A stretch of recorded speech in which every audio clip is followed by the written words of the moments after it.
America और Iran के बीच पाकिस्तान की राजधानी इस्लामाबाद में पीस टॉक्स चल रही थी, यानी शांति वार्ता चल रही थी। लेकिन दोनों पक्षों को जो चाहिए था, जो बड़ी शर्तें थी, जो हार्ड रेड लाइंस दोनों ने ड्रॉ की हुई थी, वो हाथ नहीं लगा। फाइनल कंसेंसस यानी आखिरी समझौते तक ये बातचीत नहीं पहुंच सकी, जिसके बाद दोनों ही पक्षों के डेलीगेशंस, प्रतिनिधिमंडल अपने अपने मुल्क रवाना हो गए। जेडी वेंस के प्रतिनिधित्व वाला मंडल अब रवाना हो चुका है अमेरिका के लिए, और ईरान में जो उनके स्पीकर हैं मोहम्मद कालिबाफ, उनके जो रिप्रेजेंटेशन, उनका लीडरशिप, उनके रिप्रेजेंटेशन में जो उनका डेलीगेशन था, वो अब रवाना हो चुका है ईरान की तरफ। जिसके बाद 2 हफ्ते का एक टेम्परेरी सीज फायर की जो घोषणा थी, उसको लेकर अब बातचीत चल रही कि क्या ये सीज फायर जारी रहेगा या नहीं, और इस टेम्परेरी समझौते को लंबे वक्त की शांति में बदला जा सकेगा या नहीं। ये सारी बातचीत चल रही है। लेकिन वॉशिंगटन और तेहरान के बीच फिलहाल तो कोई डील नहीं हुई है, क्योंकि कई मुद्दे ऐसे थे जिन पर सहमति नहीं बन पाई, जैसे स्ट्रेट ऑफ हॉर्मुज को दोबारा खोलना, बातचीत बड़े रोड ब्लॉक में इसको लेकर फंस गई, न्यूक्लियर को लेकर, ये सारी चीजें हैं। तो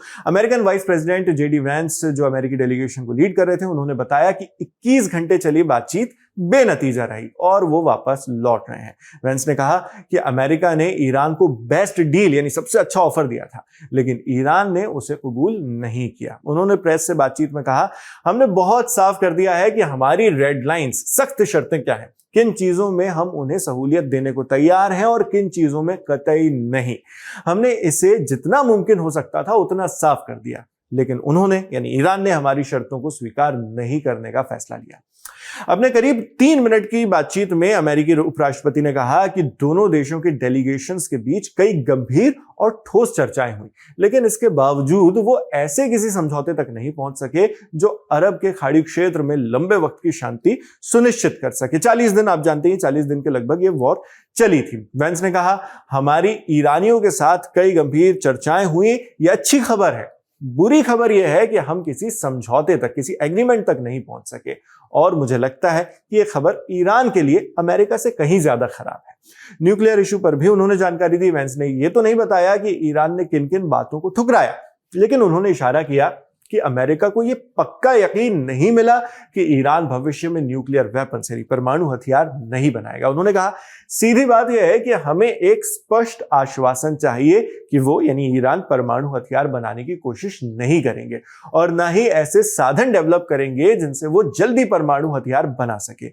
यही अमेरिका के राष्ट्रपति का मुख्य लक्ष्य है, यानी डोनाल्ड ट्रंप की बात वो यहां पर कर रहे थे, और यही हम इन टॉक्स के जरिए हासिल करना चाहते थे। जेडी वेंस कहते हैं, उन्होंने आगे कहा, उनका परमाणु कार्यक्रम यानी ईरान का परमाणु कार्यक्रम जैसा भी था और उनके पास जो एनरिचमेंट फैसिलिटीज थी वो तबाह कर दिए गए हैं, लेकिन असली सवाल यह है कि क्या हमें ईरान की तरफ से एक फंडामेंटल कमिटमेंट, एक मजबूत वादा दिखता है कि वो परमाणु हथियार नहीं बनाएंगे, न सिर्फ अभी, न सिर्फ 2 साल बाद, बल्कि लंबे समय तक। ये सवाल था। अभी तक हमें ऐसा नहीं दिखा है। हमें उम्मीद है कि आगे दिखेगा, जेडी वेंस की उम्मीद। वहीं ईरान का जवाब है कि अमेरिका की मांगे ज्यादा थी, हद से ज्यादा, ईरान कहता है। ईरान की लोकल मीडिया फार्स न्यूज ने कहा कि बातचीत इसलिए सफल नहीं हो सकी क्योंकि वॉशिंगटन ने कई ऐसी मांगे रखी जो तेहरान को स्वीकार्य नहीं थी। डेलीगेशन के एक सोर्स के हवाले से, डेलीगेशन का जो एक सोर्स वहां पर मौजूद था, उसके हवाले से रिपोर्ट में कहा गया है कि अमेरिका बातचीत के जरिए वो सब हासिल करना चाहता था जो वो इस जंग में हासिल नहीं कर सका। ऐसी रिपोर्ट्स आप जानते हैं कि IRNA, जो ईरान की न्यूज एजेंसी है, उसने भी की है, और ईरान की सरकारी मीडिया संस्था प्रेस टीवी ने भी की है। ये जो रिपोर्ट हम फार्स न्यूज की कर रहे हैं, उसकी बात कर रहे हैं, उसमें कहा गया ईरान ने straight of Hormuz, peaceful nuclear energy और कई अन्य मुद्दों पर अमेरिका की महत्वाकांक्षी शर्तों को स्वीकार नहीं किया।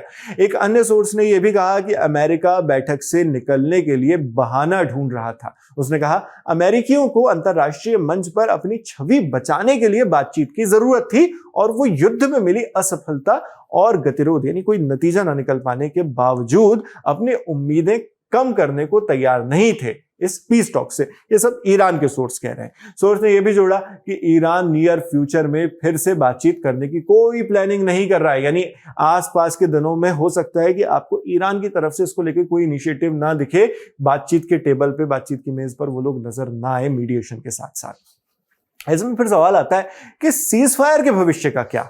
दोनों देशों के बीच एग्रीमेंट न हो पाने से इसे 2 हफ्ते का जो सीज फायर किया गया था उसके फ्यूचर पर भी असमंजस की स्थिति बन गई है। इससे पहले डोनाल्ड ट्रंप ईरान को धमकी दे चुके हैं कि अगर फाइनल डील नहीं हुई तो अमेरिका तेहरान पर ऐसा हमला कर सकता है जो पहले कभी नहीं देखा गया। इसके बाद ईरान की मीडिया संस्था प्रेस टीवी ने अपने सोर्सेज के हवाले से कहा कि ईरान ने अपने प्रस्ताव पेश कर दिए हैं, अब गेंद अमेरिका के पाले में है कि वो इन मुद्दों पर रियलिस्टिक तरीके से आगे बढ़े। ईरान को कोई जल्दबाजी नहीं है और जब तक अमेरिका उचित समझौतों पर सहमत नहीं होता स्ट्रेट ऑफ हॉर्मुज की स्थिति में कोई बदलाव नहीं होगा, यानी स्ट्रेट ऑफ हॉर्मुज बंद रहने वाला ईरान का कहना है। फिलहाल अगली बातचीत के लिए कोई समय या स्थान तय नहीं किया गया है। ईरान ने यह भी साफ कर दिया कि अगली बातचीत के लिए कुछ भी फिलहाल क्लियर नहीं है। साफ शब्दों में इस्लामाबाद की टॉक्स फेल हो चुकी हैं। इस्लामाबाद टॉक्स जो पाकिस्तान इसे नाम दे रहा था वो फेल हो गई हैं और पाकिस्तान की मध्यस्थता जो मीडिएशन थी वो भी सफल नहीं हो पाई।